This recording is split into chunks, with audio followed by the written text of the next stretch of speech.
अजमेर का केंद्रीय bus stand भी होगा आधुनिक।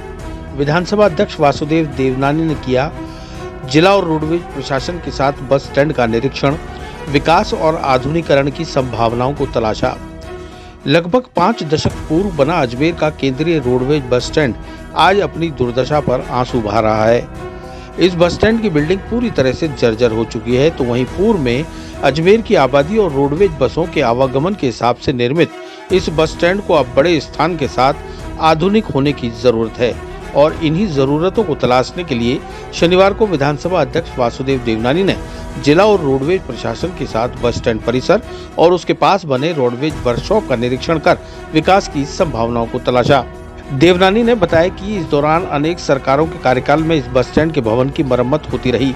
इस बार भी लगभग 6 करोड़ रुपए का बजट इस भवन की मरम्मत के लिए स्वीकृत किया गया, लेकिन उन्होंने परिवहन मंत्री व मुख्यमंत्री से इस विषय में चर्चा की और इस भवन को पूरी तरह से नया बनाने का निर्णय लिया गया, जिसके बाद राज्य सरकार ने इसके लिए 20 करोड़ रुपए की राशि स्वीकृत की है। इस राशि से बस स्टैंड का नवीनीकरण और पास बने वर्कशॉप को जयपुर रोड पर शिफ्ट किया जाएगा। बस स्टैंड पर अत्याधुनिक सुविधाओं का विकास किया जाएगा।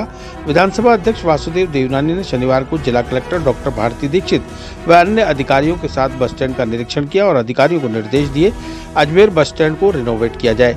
इसके लिए कंसल्टेंसी फर्म द्वारा प्रेजेंटेशन भी दिया गया। इसके अनुसार अजमेर के केंद्रीय बस स्टैंड को पूरी तरह से नए रूप और आकार में विकसित किया जाएगा। यहाँ स्थित वर्कशॉप को जयपुर रोड पैराडीजो के पास शिफ्ट कर खाली हुए स्थान को उचित उपयोग में लिया जाना प्रस्तावित है, ताकि रोडवेज को अतिरिक्त आमदनी हो सके। वर्तमान भवन के स्थान पर नया बस टर्मिनल, स्टैंड, नया tempo stand, parking, food court, व्यावसायिक भवन, आने जाने के लिए अलग अलग मार्ग सहित अन्य सुविधाएं प्रस्तावित हैं। इस बस स्टैंड में सुरक्षा के भी पर्याप्त इंतजाम किए जाएंगे। पैदल चलने वालों के लिए अलग से फुटपाथ होगा। यहाँ पेट्रोल पंप, बैंक भवन, फूड कोर्ट, रेस्टोरेंट आदि का भी प्रावधान किया जाएगा।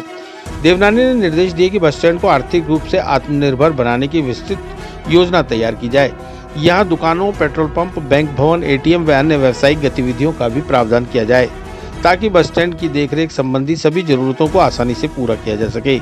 बस स्टैंड के ग्राउंड फ्लोर पर बसों के ठहराव की व्यवस्था होगी। जिला स्तरीय, राज्य स्तरीय व राज्य से बाहर आने वाली बसों के लिए अलग अलग प्लेटफॉर्म्स बनाए जाएंगे। पहले तल पर रोडवेज प्रशासन का कार्यालय स्थापित होगा। यहाँ ड्राइवर व कंडक्टर सहित अन्य स्टाफ के लिए विश्राम, भोजन व ठहराव की व्यवस्था भी सुनिश्चित की जाएगी। बेसमेंट में पार्किंग की व्यवस्था होगी, जबकि छत पर सोलर प्लांट लगाया जाएगा।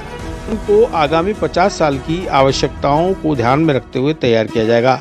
इसे चरणबद्ध तरीके से विकसित किया जाना है। डिजाइन इस तरह तैयार होगा कि भूतल के साथ 4 मंजिला भवन का निर्माण किया जा सके। देवनानी और कलेक्टर ने बस स्टैंड के साथ जुड़े हुए वर्कशॉप का भी अवलोकन किया। उन्होंने निर्देश दिए कि इसे जयपुर रोड स्थित रोडवेज की भूमि पर शिफ्ट किया जाए, ताकि बस स्टैंड को संपूर्ण विस्तार के लिए पर्याप्त भूमि उपलब्ध हो सके। इस अवसर पर मुख्य प्रबंधक उषा रामनारायण चौधरी सहित अन्य अधिकारी मौजूद रहे। देवनानी को बस स्टैंड पर कर्मचारी संगठनों की ओर से साफा और माला पहनाकर उनका स्वागत भी किया गया। जो रोडवेज बस स्टैंड है वह सन 70-71 के आसपास का बना है। लगभग इसको 50 साल पूरे होने जा रहे हैं। राज्य सरकारें आई, कभी आवश्यकता के अनुसार रिपेयर का पैसा देती रहीं।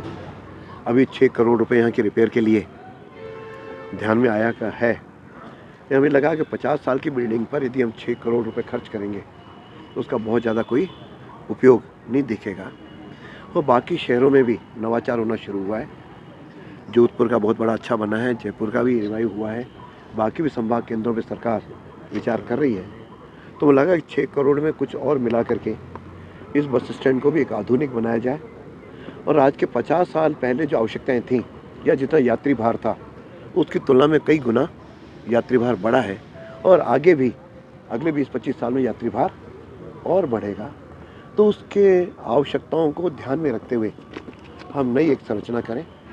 इसलिए मैंने कलेक्टर साहब से भी आग्रह किया था और यहाँ के एक एजेंसी ने भी इसका मोटा प्लान बना करके हमको ध्यान दिया है। इस एवज में मैंने माननीय मंत्री जी से और माननीय प्रिंसिपल सेक्रेटरी से भी चर्चा की है। सैद्धांतिक दृष्टि से उन्होंने सहमति व्यक्त की है। मुझे लगता है कि इस प्रोसेस को बड़ा बनाने के लिए इसके पास में वर्कशॉप है और वर्कशॉप में भी आधे पे वर्कशॉप है और आधे पे हमारा बस स्टैंड है। यदि इन दोनों को जोड़ दिया जाता है तो यहाँ की सारी आवश्यकताएं भी होंगी और फ्यूचर प्लानिंग भी जो बढ़ती जाएंगी वो भी करेंगे।